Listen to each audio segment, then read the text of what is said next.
Herkese merhaba arkadaşlar. Beko çamaşır makinesi.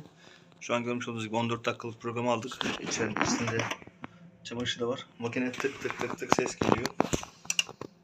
Şu an duyduğunuz gibi. Ama makine normalde suyunu aldı. Kazan dönmesi gerekiyor, dönmüyor. Bunun başlı sebeplerinden bir tanesi motor kömürü. Ama bunda motor kömürü çıkmadı. Bundaki sıkıntı buraya yeni takılan prizde. Şimdi bu prizdeki kabloyu çıkartalım.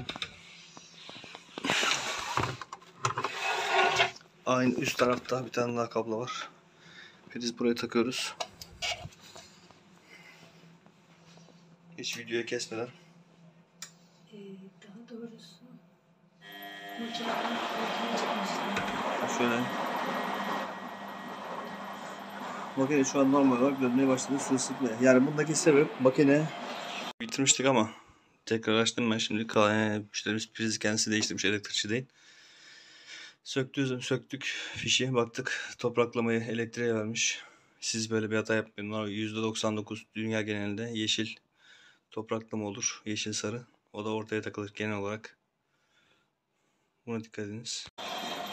Buradaki kabloda muhtemelen topraklama fazın yeri değişti ya da nötrün yeri değişti. Yeni takıldığı için. Makineye yetersiz voltaj geldiği için makine hem ısıtma hem yıkama ikisi aynı anda yapamıyor. Yapamadığı için makine tık tık tık tık role atıyor duruyordu. Şu an makine normal döndü. Burada önce servis çağırmadan önce elinizden gelirse motor kömürü, baktınız kömürler sağlam, yine aynı şekilde yapıyorsa bir ara kabloyla, ben ara kabloyla getirmiştik böyle.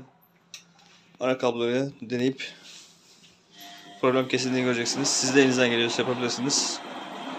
Videolarımı beğeniyorsanız kanalıma abone olabilirsiniz, yorum yapabilirsiniz. Hiçbir şey yapmazsanız, elinizden gelir yaparsanız bir Allah razı olsun diyebilirsiniz. Herkese iyi seyirler.